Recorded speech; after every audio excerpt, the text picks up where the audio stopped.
un aperçu de la situation nationale, faire un diagnostic, proposer des approches de solutions.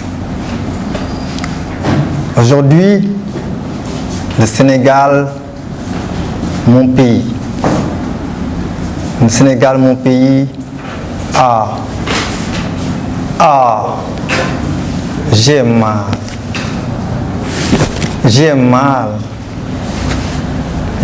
à mon pays, j'ai mal à ma démocratie et j'ai mal aussi à ma paix, à la paix qu'il nous faut. C'est clair. Le diagnostic, il y a des gens qui sont là, qui sont face à face. Une opposition. Et il y a le PASTEF avec son maître Ousmane Sonko qui est là face à un pouvoir. Et on nous promet, il y a quelque chose qui nous est promis. Pourquoi tout le monde a peur? Pourquoi au Sénégal, les gens ont peur? Mais il faut le dire, il ne faut pas le cacher. Les gens ont peur et ont peur encore. Parce qu'il y a les promesses du PASTEF qui promet le déluge. Et devant ça, nous, citoyens, que voulons-nous? Nous avons nos prières. Et nous prions pour qu'il y ait la paix dans notre pays. Nous prions qu'il y ait la démocratie. Nous prions qu'il y ait l'entente. Mais alors, au-delà des prières, il faudra des actions. Et ce sont ces actions-là. C'est pour ces actions-là que je prends la parole. Cette situation, qu'est-ce qui l'a provoqué? L'origine de cette situation, c'est un procès. Parce que un représentant de la nation est sorti un jour de façon malencontreuse, on ne le souhaite pas, en période de couvre-feu, et cela est arrivé. Il y a eu la plainte et le procès. Une décision de justice. Et le feu. Voyez la réaction. Ça, c'est une chose. La seconde chose, c'est la violence. La violence qu'il y a dans l'environnement politique. La violence, les insanités. Et parfois même, il y a de la méchanceté. Et tout cela est dommage. On nous a dit que ce parti, c'est un parti des patriotes. Et ça, je vais lancer un appel tout à l'heure. Il faut leur demander à nos patriotes, nos chers amis les patriotes, mais de mériter leur nom, parce que le patriote, c'est celui qui aime son pays et qui le sert avec dévouement. Donc, dans le patriotisme, il n'y a pas la destruction, il n'y a pas les insultes, il y a le respect fondamental. Ça, c'est fondamental dans le patriotisme. Et c'est un parti pour l'éthique et la fraternité. Mais je vous dis que dans l'éthique, allez voir les définitions, mes chers. Dans l'éthique, c'est quoi l'éthique? L'éthique, ça a un rapport avec la morale. Et le bien, c'est quoi le bien? Mais dans le bien, on ne détruit pas les biens d'autrui.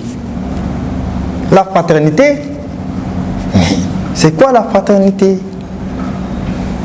C'est quoi la fraternité? Vous êtes mon frère.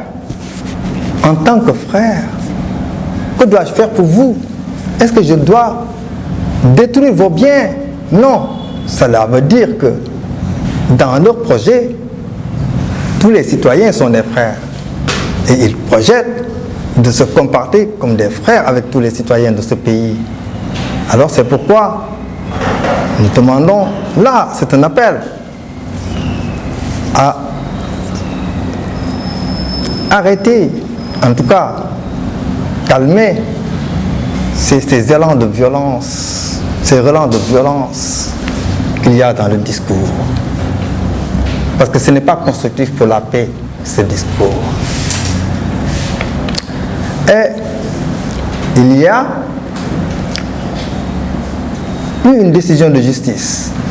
Il y a eu 2 décisions de justice. Ces 2 décisions de justice est l'une. La première décision, disons la seconde, sur l'affaire Adji Sarr, a brûlé une partie du pays. Et cette décision-là, nous la respectons et je ne voudrais pas la commenter. Mais en tant que citoyen, la réponse du PASTEF, de son leader, c'est vraiment la promesse d'un déluge s'il n'est pas candidat. Mais moi, en tant que citoyen, ma réponse, c'est j'apporte des solutions pour que, si vous le voulez, vous puissiez être candidat. Mais ce sont des solutions de droit. Ce sont des solutions de droit. Il a été condamné en raison de la corruption de jeunesse. Et entre nous, dans cette affaire, ça c'est une parenthèse, il y a une corruption des mœurs et tout a été détruit, tout a été déflagré dans notre pays à cause de cette affaire. Mais de façon précise par rapport à la décision et des sous-basses de ces décisions, vous savez, il y a une loi. C'est le code pénal qui a permis cette condamnation. Parce que les magistrats, ils utilisent les lois. Et c'est le code pénal qui a été utilisé. En raison des articles 320 et 324, si je me réfère à son avocat. Mais, vous savez, donc la corruption de jeunesse, si une jeune fille de moins de 21 ans, c'était ça la loi, c'est ça la loi, de moins de 21 ans, est soumise à certains actes, il y a corruption de jeunesse, parce qu'il y a une influence de l'âge sur la personne. Mais, à mon avis, il y a une loi. En 1993, il y a eu le consensus électoral avec la loi soumise au président Abdou Diouf sous la direction de Maître Kéba Mbaye, du grand magistrat Kéba Mbaye. Mais qu'est-ce qu'ils ont proposé? Mais la première mesure, c'était de rabaisser la majorité électorale à 18 ans. Donc la majorité électorale est à 18 ans depuis 1993. Ça fait 30 ans. Et maintenant, on a dit aux citoyens, cependant, vous voyez, la majorité pénale est toujours à 21 ans. Donc la majorité électorale est à 18 ans, alors que la majorité pénale est à 21 ans. Alors on dit aux citoyens de 18 ans, vous pouvez choisir pour vous, plutôt au citoyen qui a 21 ans, on lui dit, vous pouvez choisir pour vous, mais vous ne pouvez pas choisir, excusez-moi, je vais revenir. En fait, on lui dit, vous pouvez choisir pour votre nation, mais vous ne pouvez pas choisir pour vous-même. Parce que à 18 ans, vous pouvez choisir le président de la République, vous êtes autorisé. Vous pouvez décider pour votre nation, mais vous ne pouvez guère décider pour vous-même. Donc ça, c'est anormal. Donc, qu'est-ce qu'il faut faire? Cette majorité pénale doit être annexée, ajustée sur la loi électorale. Donc, ces deux lois-là doivent être en phase et non en antinomie. Ce qui fait que, sur ces aspects, je pense que ce sont des aspects jurisprudentiels que peuvent utiliser nos magistrats, nos juges, pour encore trancher. En tout cas, si les délais de recours ne sont pas tous épuisés. Donc ça, c'est vraiment une proposition par rapport à cette condamnation. Pour l'affaire Mame Mbaye Niang, parce qu'on nous a promis le déluge et l'apocalypse à cause de ce manque de candidature. Et pour l'affaire Mame Mbaye Niang, qu'est-ce qui se passe? Ousmane Sonko a été condamné. Et il y a eu un recours, mais il y a toujours des possibilités de recours. Je suppose que ces avocats sont en train d'utiliser les possibilités de recours, ou en tout cas ont essayé de les utiliser. Alors, moi, je suggère à notre cher Sonko, mais mon cher, de respecter davantage la justice. Parce que, et s'il y a un procès en recours, il faudra être présent. C'est la moindre des choses. On ne peut pas dire, je veux un recours, diminuer ma peine, mais je ne suis pas présent. Mais non plus, on ne peut pas dire, je veux être le premier magistrat de ce pays, mais je ne respecte pas la justice.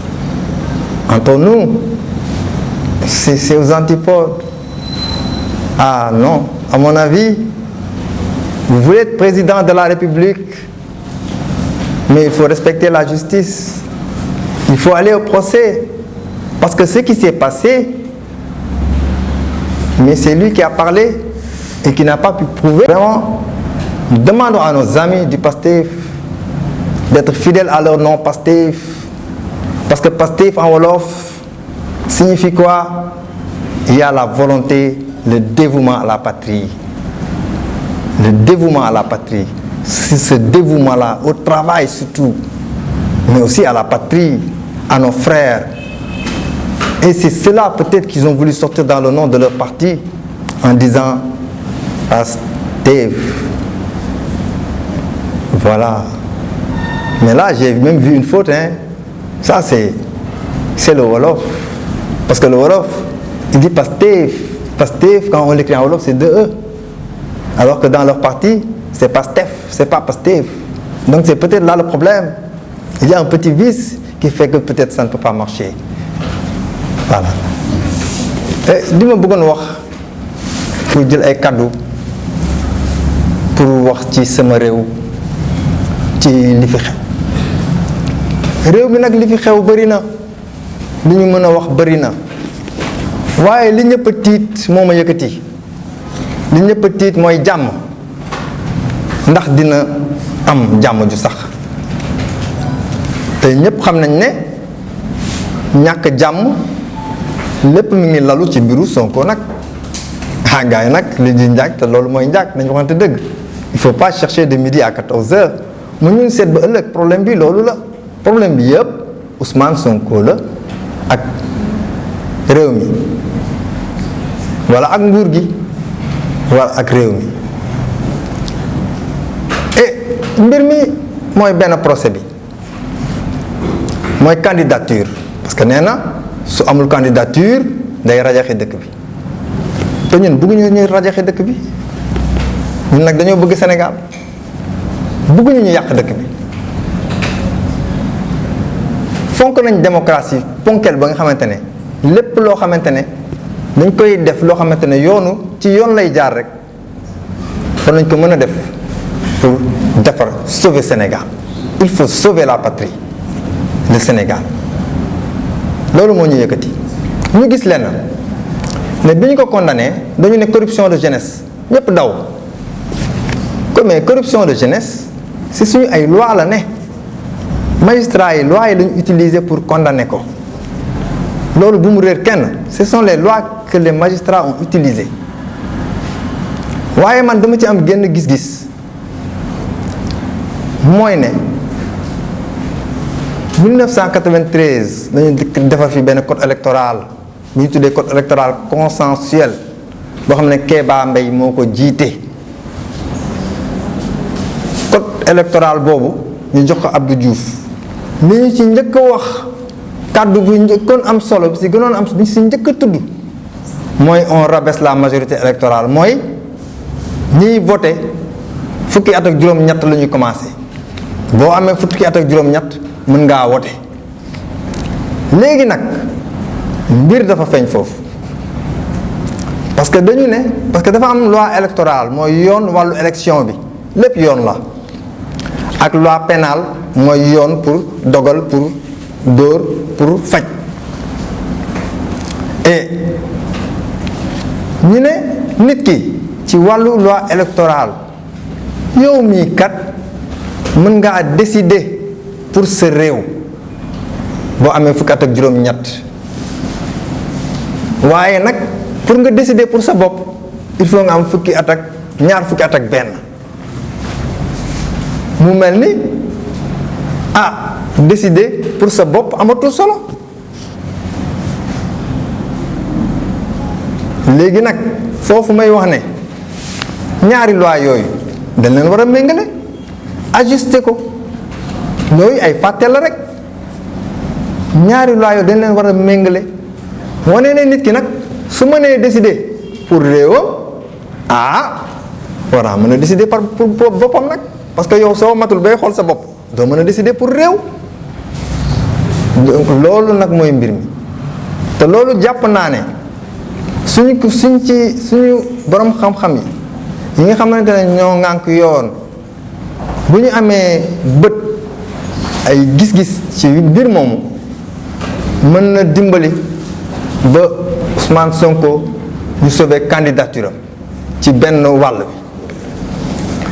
bi beneen bi mooy procès ak Mame Mbaye Niang parce que boobu jugé nañ ko jugement bu xaw a baax ci moom mu ñëwaat ñu dóor indi loo xamante ne gënul ci moom mais waaye yoon yaakaar naa ne may na leen ñu demaat ñaanaat ñu wàññi loolu yoon may na leen ko maa ngi ñaan yàlla ci avocat mi def loolu parce que xam naa ne avocat mi du ñu cuune te wóor a mën a jublu nañ ci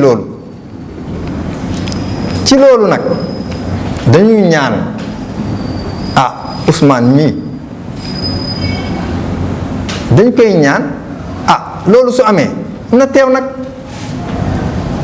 na teew parce que dañuy jàpp ne moom nitu dëgg la parce que loolu la wanoon réew mi waaw nitu dëgg la soo taxawee si nit wax mbir ak nu mu mënti demee ak lu gaa yi mënti def war nga taxaw ne maa ngi mais léegi nag comme juumte daa am mais na ñëw taxaw avocat yi wax ne kii dafa juum su ko defee mbir mi bañ a diis waaye bu deful noonu am naa yaakaar ne kàddoom du dëgër parce que dafay mel ni ki tooñ mooy am ndam te ku tooñ xool leen rek ku tooñ day baalu nag am na nu ñu koy defee mun nga ne baal leen ma jaar si digg bi am na neneen noo koy waxee ne baal leen ma te doo si jaar waxin bari na donc li ñu leen di ñaan mooy ñu xam ne jàmm ji seen loxo ngi ci waaw waa Pastef il faut ñu xam ne jàmmu Sénégal seen loxo ngi ci te su yàqoo itam seen responsabilité mi ngi ci il faut ñoom ñu xam loolu ñu ngi ñaan yàlla mu rafetal seen xel ak seen xalaat ba li ñuy woote ci seen tur wi ne Pastef éthique ak fraternité éthique mooy lu rafet lu baax lu jekk fraternité mooy yow sama rakk nga keneen ki sama mag la kon jàmm rek lu neex rek moo xaj suñu diggante ñoom loolu la ñuy woote waal nga la ñu jëfee ko loolu de laa leen di ñaan may wax ne nag am na mbir mu sew boo xamante ne mi ngi ci niñ bindee seen turu parti bi xëy na loolu yàq na lu bari ndaxte nag tur dafa am solo tur dafa am solo si et président bi merci hein monsieur Ndao si cette question bi président teggi na loxo parce que man dama doon wax sax problème Sénégal fi mu ne benn verbe moo ko yore tenir la tenir c'est le verbe tenir tenir ak retenir ci tenir ak retenir lépp a ngi ci tenir retenir se tenir verbe boobu fi mu nekk nii mooy jaxase Sénégal lépp a ngi ci biir waaye président bi lu mu téye woon mel na ne nee na bàyyi na ko waaye xam nga ndax dina désamorcer ndax moom li mu ne bàyyi naa dina tax dina wàññi lu bari am na lu muy wàññi ci discours bi ci waxin yi parce que ñi ngànkoon troisième mandat ñoom dañ koy yàbbi ñoom faw ñu yàbbi troisième mandat ñi ko ngànkoon parce que loolu lañ téye woon ba xaw a dëgër waaye troisième mandat ak Pastef bi bokkuñu sax ñu ne nag ndax justice bi ndax loolu justice bi su waree dem ba war a téye Ousmane Sonko man xam nga maa ngi indi bunt man jàpp naa ne délai de recours yi c'est pas totalement épuisé ba ma ubbil leen bunt waaw mënuma ubbi bunt ba pare di ko tëj buntu jàmm si loi yii parce que loi mooy defar loi la ñu téye réew donc Ousmane Sonko su ne moom du fonk justice bi dafa nekk ci erreur parce que loi mooy defar réew loi mooy téye réew lépp loi la yoon lépp justice yoon lañ koy jaarale mais da ngay wax sax ñoom sax li moom li mu doon dénoncer la corruption loolu c'est écrit dans la constitution mooy chaque citoyen a le droit de dénoncer kon li muy def nii droit la pour moom loo xamante ne lu baax loo xam ne constitution bi da ko permettre dénoncer ngay wax lan moo yàqu ci réew mi wàllu corruption ak yàqute yi ci réew mi devoir la pour chaque citoyen mu wax ko waaye nag j'ajoute que le devoir de résistance n'existe pas dans la constitution sénégalaise moo wax leen ko loolu amul ñoom dañ koy wax mais amul. devoir ou droit de résistance. droit bu leen neexee de résistance amul constitution lu fa am mooy le droit de protéger la patrie si elle est menacée de protéger la patrie c'est pas de protéger une personne non de protéger la patrie dafay romb ñu ñëpp waaye ñun ñëpp ñu ngi ci biir romb nañu moo ñu sut waaye ñun ñëpp ñu ci biir parce que ñun ñoo koy defar ñun ñoo koy former mais si constitution sénégalaise mais dañu ne amul benn citoyen boo xamante ne war na jéggi war na fexe citoyen bu ne dafa war a sàmm ordre maanaam ordre lu jub lu tege ci yoon la sécurité la salubrité la tranquillité des citoyens donc c'est-à-dire lépp lu ñu nit ci di def loo xamante ne dafay yàq jàmm ci digg ci réew mi loolu warul citoyen. docteur kon le prolongement de la question kon warul aussi état bi ak ñi jàkkaarloog moom di wane ay actes yu ne dañu bëgg teg pour mu bari ko. état bi l'état c'est la personne humaine mais est inviolable le respect de la personne humaine loolu la ñuy wax loolu constitution moo ko wax dañu war a respecter nit fonk nit ma ne fonkeel mooy defar réew ak cofeel gis nga ñu yore yoon dañuy war a xool lu rafet ñu koy def lu taaru xam nga ñu woowee teraanga Sénégal teraanga mais actuellement teraanga bi yàqu na si suñu biir parce que la démocratie le respect des règles démocratiques pose problème Je peux. Ouais. Parce que là, c'est. Rôle état bi et xam nga état moom xam nañu rôle mooy vraiment mooy protéger c'est la force publique te ñoom am na noo xamante ne demee na ko ñoom waruñu toog waruñu bàyyi dañu war a taxaw léegi yàqu-yàqu yi yëpp defuma ko Pastef déedéet waaye dama bañ ñuy naxante yéen leer na leen ne Sénégal tey le problème c'est avec Pastef bu ñu nëbbante problème bi c'est Pastef seen taxawaay mooy problème bu ñu ko nëbbante c'est ça la vérité moo tax man dama ci jaar carrément dawuma mbir mi et léegi nag l'État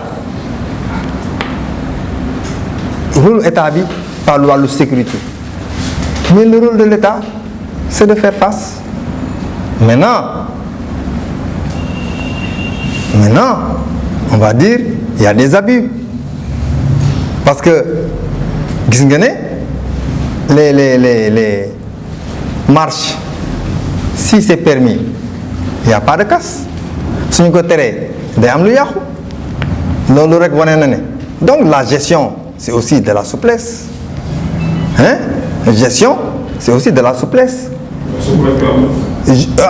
léegi gis nañ ne loolu lu am la xam nga donc moi l'État je peux pas dire à l'État fais ceci je ne peux pas parce que l'État sait ce que moi je ne sais pas mais l'État est informé et vous savez le maintien de l'ordre c'est écrit dans la Constitution donc si le leader du PASTEF dit nous allons au palais mais ça c'est grave hein? C'est un appel hein, au désordre et dans la Constitution on a dit mais citoyen bi ci boppam war na sàmm boppam ba nga xamante ne du def dara loo xamante ne dafay yàq jàmm ci réew mi. c'est pas mal la préciser laaj bi dafa mel ni dégg nga jiw ji. maanaam loolu même bu fekkoon ne waa Pastef la Ousmane Sonko. Sénégal demee ba àgg ci loolu. waaw est-ce que état bi yore sécurité publique du moom moo faillir à sa mission état bu toog ne li amoon lu amat li ko raw am. waaw. man du ma ne état dafa lajj du ma ne état dafa lajj du ma ne état dafa lajj xam nga il faut ñu xoolee mbir mi neneen du ma ne état dafa lajj état am na jafe-jafe ci wàllu maintien de l'ordre parce que état am na lu muy moytu ay xale ñoo taxaw jàkkaarloo ak ñoom di def loo xamante ne ñoom am na noo xamante ne bëgguñu ko dalee seen kaw donc état am na lu muy sàmm côté boobu donc loolu moo tax ñu éviter lu bari am naa yaakaar ne état lajjul mais état dafay xool nu mu war a jëfe état mi ngi xool di xalaat naka laay jëfe naka laay jàkkaarloo ak ñii ci loolu man sama xalaat mooy seen investissement bi mais ñoom lañ ko bëgg investir tere nañ leen mais qu'ils soient des républicains mais ñoom xam nañ ne si l'arme du citoyen mais c'est la carte électorale. docteur ci même semaine bi am na ñu ko accordé aussi. hein ci même semaine bi am na ñu ko accordé wala. waaw xam nga fii. nee naa ko sax dañ ñuy investir ñu nekkoon kaso. xam nga fii dafa am jàkkaarloo ñii dañu taxaw avec leur discours rempli de violence et c'est la vérité. Vous savez, Ousmane Sonko dafa ne il y aura une situation indescriptible si je ne suis pas candidat. waaw loolu rek jar na tiit nit citoyen boo xam dafa bëgg nekk président de la république taxaw ne man damay nar a rajaxe. lu ma leen di demander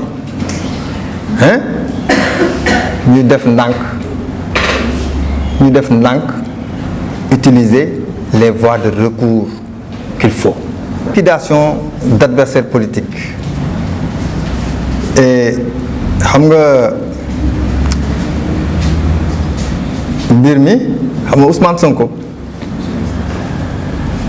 et yéen wax liquidation bon xam nga loolu boor bii soo fa nekkee loolu nga mën a xalaat waaye xam nga am na ñu far ak moom am na ñu farut ak moom am na ñu ne ci digg bi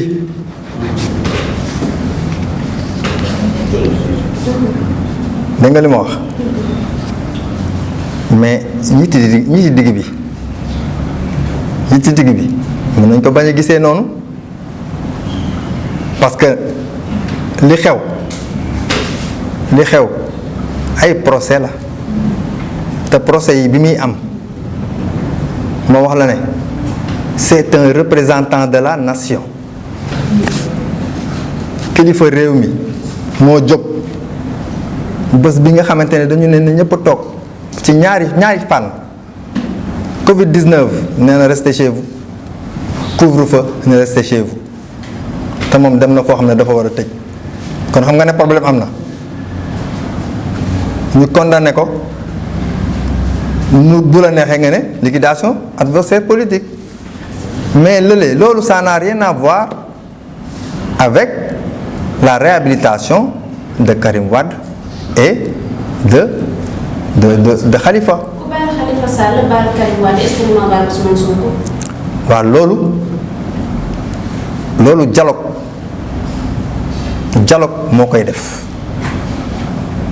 loolu mooy force dialogue mun na seddal lu tàng waaw loolu la dialogue mën a def dialogue boobu nag ñépp mën nañ cee jàpp am na kilifa yoo xam ne buñ ci jàppee dialogue bi mën na gën a baax ba leneen am ci. kon beneen dialogue mën na continuer mën naa am. ma ne dialogue warul jeex dialogue warul du jeex ci réew parce que dialogue mooy defar réew on a toujours dit que le Sénégal est un pays de dialogue mais loolu mu ngi deñ on a toujours dit que le Sénégal est un pays de dialogue léegi justice ndax dafa tëddee njaaxaanaay xam nga justice dafa doy waar